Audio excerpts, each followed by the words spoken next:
Welcome to another episode of What's Up with Tyler Gallagher, your one-stop shop for all things Borger. I am your host, Tyler Gallagher, here to recap the week that was Week 12 in Borger Cafe. Start off with some good news. Your Woo award for this week goes to none other than my Birds of War, taking out the Wizards of Loneliness. Wizards, You got robbed. Jalen Hurts went off. We all saw it. It was beautiful. And Christian McCaffrey is still healthy. We love to see it. Next up, American Gucci pulling out a rare victory over the Chase is On. Very balanced effort from our commissioner. 5 scorers over 15 points. Very impressive stuff. Where was this the rest of the year, though? I don't know. Next up, I believe... is this the matchup of the week? We'll call it the matchup of the week. The Taints versus the Gasps. And the Taints took home the dub. Also, a very balanced effort from the Taints. I believe they had 8 scorers over 12 points. 5 over 15. Wild. Very impressive. The Taints are rounding into shape, just in time for the playoffs. Oh, next up, we got our laugher of the week, Game Plan McMahon, taking out WFFT with another dominant CJ Stroud performance, as well as Kyron Williams absolutely going off. The CJ Stroud kid is no joke. Are the Texans finally going to be good? We'll see. Our OOF award of the week goes to Ayahuasca Healing, the only team to score less than 100 points this week. Gotta shout out Linguini with muscles here, though. Josh Allen was not able to get the real life dub, but did help Linguini to a virtual dub. You'll love to see it. Finally, our nail biter of the week. Jemima Kirk Cousins takes out the New York Football Gordons. We'll get to this in the bonus stats, but this is the Gordons' 5th nail-biter loss of the year. Crazy stuff. This was a battle of Dallas Cowboys. And this week, the Dallas D and Tony Pollard came out on top of Dak. My bonus stats of the week. Like I mentioned earlier, Gaffney and Ayahuasca Healing, the only team to score less than 100 points this week. Really pathetic stuff. And a season to forget from Mr. Gaffney. In a critical week, the New York Football Gordons suffer their 5th nail-biter loss of the year. Must be devastating. Truly must be devastating. I'm sorry, RJ. And for our last bonus stat of the week, I really wanted to zoom in on the team I beat this week, the Wizards of Loneliness. No, I'm not going to rub it in. I just want to point out that this team might be the sleeping giant of the league. Listen to this. Over their last 4 games, Wizards of Loneliness has averaged a whopping 143.46 points a game. That is really impressive stuff despite a 2-2 record over that time. And going into the playoffs, this team is going to be dangerous at coming out of Pickle East. We'll see if they can take Birds of War down. And finally, our matchup of Week 13. We have a big Pickle East showdown between Linguini with muscles and the New York Football Gordons. The loser of this game is likely eliminated from the playoffs.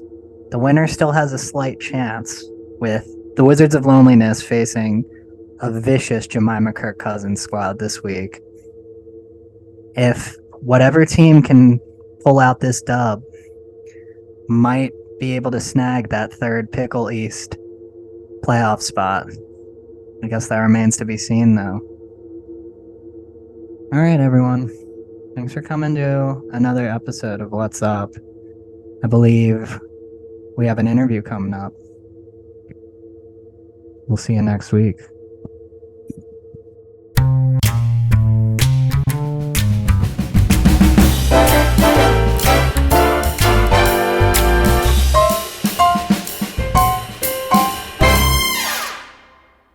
Matt Durning, what is up, my friend? How are you doing today? What's going on, man? How we doing? Oh, doing well, man. I'm really happy you decided to join us today. And we have a bunch of questions we want to get to you. We're late in the season. Shit is really, really heating up. So, yes, sir. Happy to be here. Also, just want to congratulate you on your win this week. Oh, you saw that? Hey, man, they don't come. I lost it, so yes, I did see it. Oh, for sure. Oh, yeah, man. Well, look, American Gucci had to wind up getting a little bit of glory at some point in the season. I don't know. I mean, trying to keep out of the basement in this basement race is turning into a whole other fucking thing on its own. So, yeah, it's tough out there. Hell yeah. All right, dude. So, listen, we got a few things to go ahead and ask you, and I'm just gonna roll right into it. All right. So, Matt, listen, you've been a really exciting manager this year to watch. You started out in the basement, actually going 0-2. Not much of a basement, but you did start off. You had a bit of a sluggish start. So, but then you seemingly kind of caught red hot. So I just want to really ask you, what do you think was behind the slow start versus your subsequent win streak of, I believe it was 6 games? Yeah, I mean, I think the guys were just kind of getting back in gear. Brown had a couple of down weeks at the beginning of the year, so did Chase. Kind of my foundational pieces there. Yeah. So a couple weeks of them not performing really runs me down. And that was the first couple weeks. Also dealing with like 5 points out of Daniel Jones one of those weeks. It was really, really great. Yeah, you've had some quarterback stuff this year for sure, floating about. Yeah, that's been kind of my weak point, but trying to piece it together. Still trying to piece it together. Yeah, for sure. Well, that was tough. I remember you had that Burrow trade to go through also, and we know the story at there. Exactly the wrong time. Oh, jeez. What was that? I think it was like a week after he got. Yeah, I got one good week out of it. All right. Well, look, you started off a little slow, but you're in a really good place right now. You're actually, you're essentially guaranteed. It looks like a pickoff playoff spot over here, barring any kind of catastrophic mathematics that I'm not really thinking about. But so looking out at the league this year, the competition was just pretty stiff all around. Absolutely. If you had to look at your loss record. And you look at all those losses, the few that you've compiled over here, what do you think is the one match you'd like to go back and you really love to have that redemption game? Either you got screwed out of it, or you felt like it's close, or you just want it back? I kind of feel like it's an odd one to pick because it's an out of division game this year. But, given some events of the season, I would have loved to have beaten Corey. But, things happen and it's all in good fun. So, yeah, for sure. If I could have one back, it would be that one. Oh, listen, this is, would it be the first WhatsApp Commissioner Sitdown where we reference the incident over here? That was a hell of a day. But yeah, I mean, I could totally see you really wanting that win over Wizards after that. And he's a tough team to beat. And, really, really solid team. Hell yeah, man! But that was a great matchup, and I loved the whole aesthetic drop. You rebranded and you went all out for the week, and yeah, man, that's what it's about. And Corey, I know, appreciated that, and you guys had a hell of a match. So that was great, man. Yeah. All right, so listen. Scale of 1 to 10, Cuban Missile Crisis. Maybe like an 8. Okay, I feel that. Beloved longtime NFL broadcaster Al Michaels. The guy. Of course, he's over on Amazon now. He recently said that he hasn't eaten a vegetable consciously in his life. I know I was personally astounded to hear that. I couldn't even think to myself, oh, we're always told about vegetables. So, as a man, my question to you is, do you feel a bit pumped up to see someone so old maintaining like a diet of Borgers and stuff like that? Oh yeah, I love to see it. It's a great move. I mean, it's proving, you can just rock it out and fuck vegetables. Yeah, no, fuck vegetables for sure. Yeah, he's a meat and potatoes kind of guy, and Yeah. All right, good to know. Well, I appreciate you weighing in on that because, that really hit me, that Al Michaels thing over there. All right, so many, while we're talking about health and routines and stuff like that, maybe, we've heard so many managers come on the Commish Sitdown this year and just talk about their routines for their guys. You know what I mean? Everybody has a regimen every week. You're hitting it hard. You're really instilling in these guys that, you want the W and working them out hard. So my question to you is just what if any specific routines are you hitting over there? Chase is on. I think we're keeping it pretty standard. Nothing too outside the box. We did pick up some of those acrobatics type drills from the 1 week, so keeping with some of those. Juggling?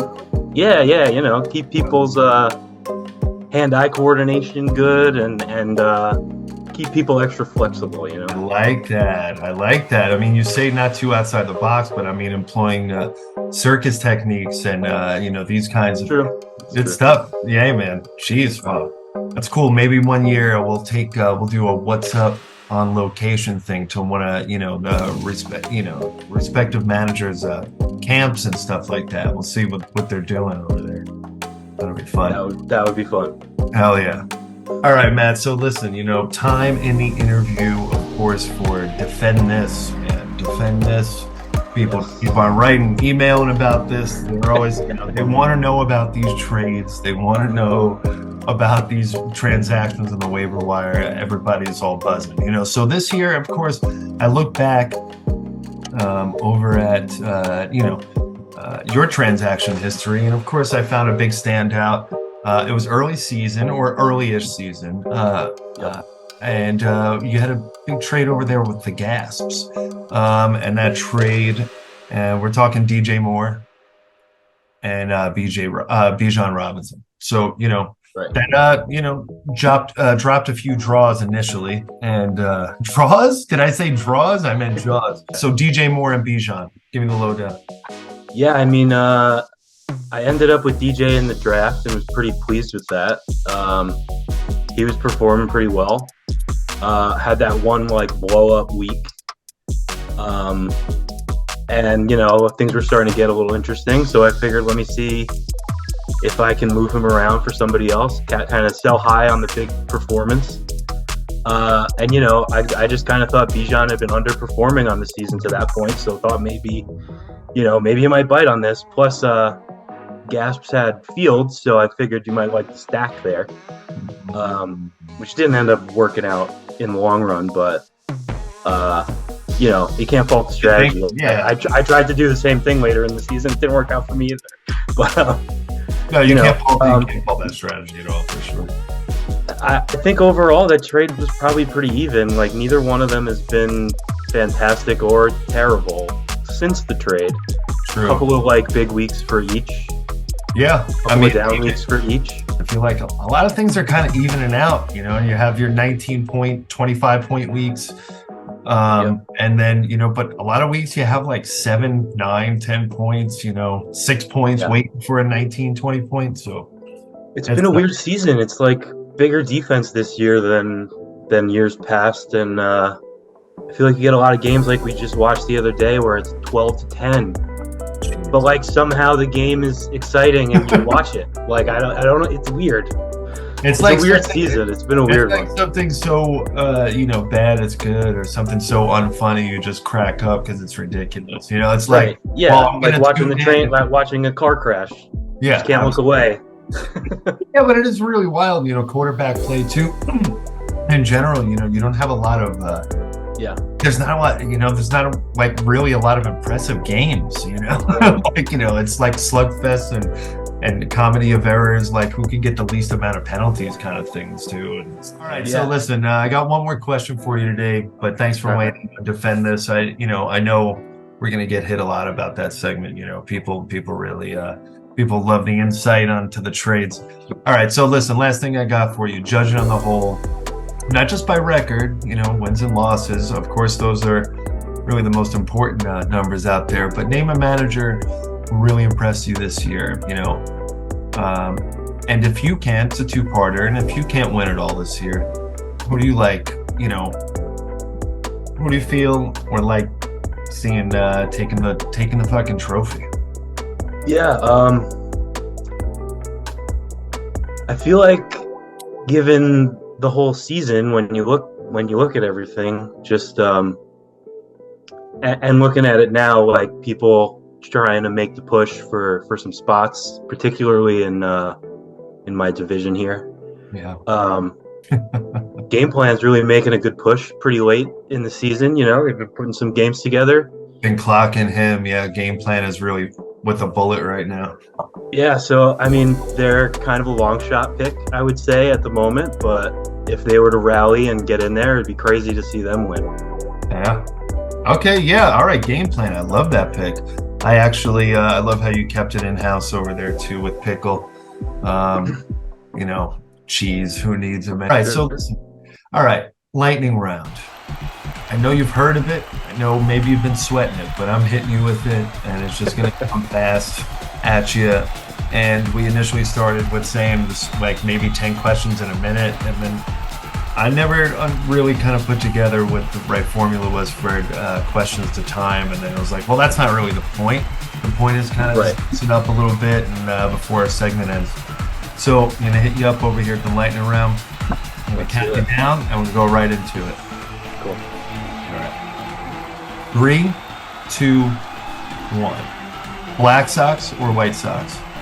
Black. Baseball cap to the back. Is it cool? Sure. If you don't go big, should you go home? For sure. Hentai. Not for me, but has a place, I guess. Seatbelt, but if you're in the back seat. Depends on who's driving. What do we do with all these DVDs now? Very small frisbees. Favorite kind of pickle? Don't like pickles. Oh, Not a good representative of the division. moving on, Matt. All right. How pumped are you that Britney is free now? Pretty pumped. I mean, I don't know if it's for the best, but I guess time will tell. Right on. Free Britney all day. Hell yeah. All right, Matt. Thanks so much for hanging out, man. This was a blast, really smooth, and you're a hell of a guy, hell of a manager, and I guess that the last couple of weeks will tell a lot, and in terms of the setup, and maybe sometime later in the season for the playoffs, I'd love to have you and a few other managers around for maybe like a little round table, a little talking about what's going on. Sure. So we'll see what happens over there. But anyway, thanks again for stopping by, and we'll see you soon, Matt. Peace.